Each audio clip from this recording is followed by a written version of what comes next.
Bom dia, pessoal, tudo bem? Estamos de volta aqui com mais um Fato Econômico, Economia Além da Conjuntura. Eu e o André da Silva Pereira estamos aqui hoje gravando com vocês e vamos aí falar sobre o Boletim Focus, né, expectativas de mercado aí divulgados pelo Banco Central. Excepcionalmente hoje, na terça-feira, né, em função do feriado que a gente teve ontem, na segunda. E vamos lá, muito bom dia então, André. Bom dia, Lucas. Bom dia, pessoal. Bom dia, ouvintes. Vamos a mais um Focus aí. Isso aí.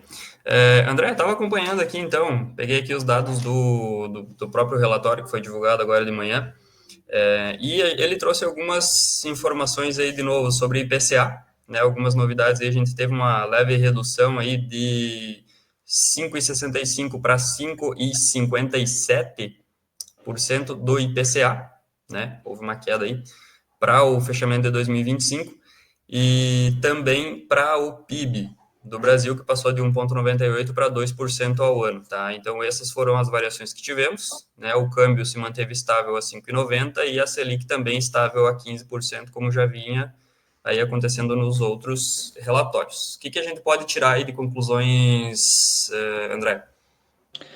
As três novidades que vieram desse Focus dos últimos 15 dias para esse dessa semana uma expectativa de queda maior da inflação oficial, o IPCA, já muito decorrente não só do impacto dessas possíveis tarifas do Trump, que estão muito cedo ainda para ter um impacto na economia brasileira, mas já é com certeza o impacto do aumento da Selic, dos 2 aumentos percentuais do ano passado, do último trimestre de 2024 e o primeiro trimestre aqui de 2025, que já com essa política monetária mais restritiva já tem um certo impacto na redução dos preços e na possível redução da atividade econômica, né? Mas, ao mesmo tempo, nós temos o aumento da atividade econômica em função do CLT, do aumento da antecipação do salário dos aposentados, que dá um certo impacto, uma certa pujança na atividade econômica de consumo. Isso faz com que o PIB também aumente, né? Que são as três novidades, né? Um leve aumento do PIB para 2025, um leve aumento também da produção para 2026 e uma redução mais forte da Selic já em função da política monetária. Os demais variáveis continuam no mesmo patamar de 15 dias atrás.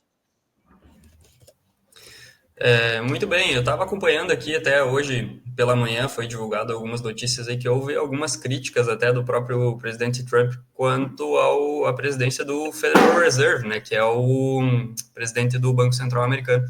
Ainda não consegui, de fato, entender quais foram essas críticas, né, mas muito provavelmente foi com relação aí às taxas de juros, as variações. É isso aí.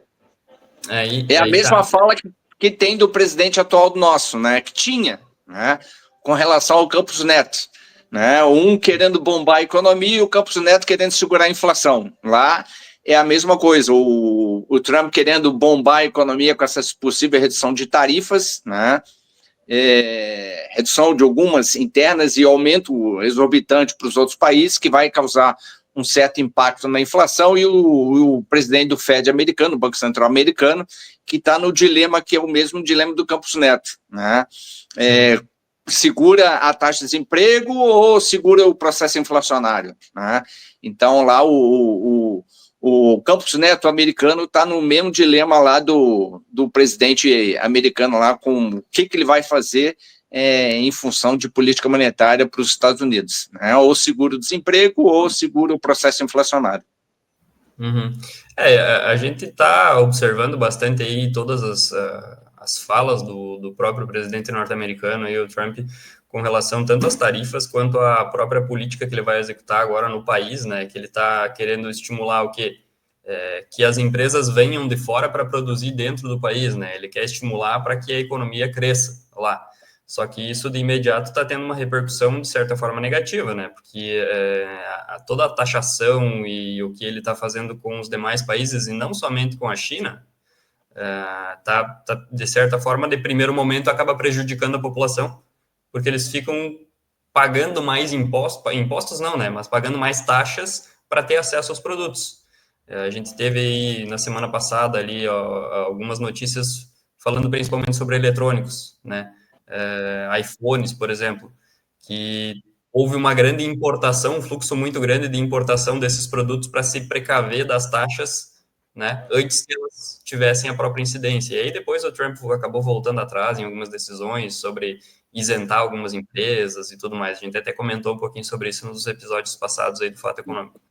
Né? Mas, É como diz o manual básico de economia, quando a gente estuda macroeconomia. Qualquer imposição de tarifas vai ter um certo impacto nos preços internos e os preços vão subir. Quem vai pagar esse preço mais alto é a população. Exatamente. E aí isso aí está impactando bastante também na taxa de câmbio, né? Acaba desvalorizando um pouco a moeda norte-americana. E não somente frente ao Brasil, mas todos os países emergentes que a gente tem aí estão com uma certa apreciação nas suas moedas com relação ao dólar. Então, acabou dando uma reduzida e hoje está 5,579, André, o dólar agora, hoje? Por aí, né? Ainda estamos ali com o mercado mais lento, abertura, mas a cotação tá oscilando nessa estatística aí por volta de 5,80, né? É por aí que vai transitar hoje mas aparentemente, antes da abertura do mercado interno, existe uma expectativa de uma valorização do real frente ao dólar, uma leve valorização do real frente ao dólar e também de uma alta mais modesta tanto da Ibovespa quanto das bolsas americanas para o dia de hoje. Essa é uma previsão inicial, né? Antes do mercado abrir. É isso aí. Pessoal, acho que rapidamente falando, acho que seria isso hoje sobre o próprio Boletim Focus e aí algumas notícias do dia. Não tem muita novidade por hora, na verdade, né? Seguimos naquela incerteza sobre o que o presidente de fato norte-americano vai fazer e com relação também à própria China, tudo que vai repercutir na próxima semana, tá? Como recomendação, ficar de olho nisso, né, e alguns dados aí que possam ser divulgados durante a semana. E, André, mais alguma coisa? É isso aí, e investir com cautela, né? Renda fixa, renda variável, mercado externo, bolsas, Bitcoin, é tudo investimento com muita cautela no momento. Exatamente. Pessoal, ficamos por aqui então. Nos vemos novamente aí durante a semana no próximo Fato Econômico.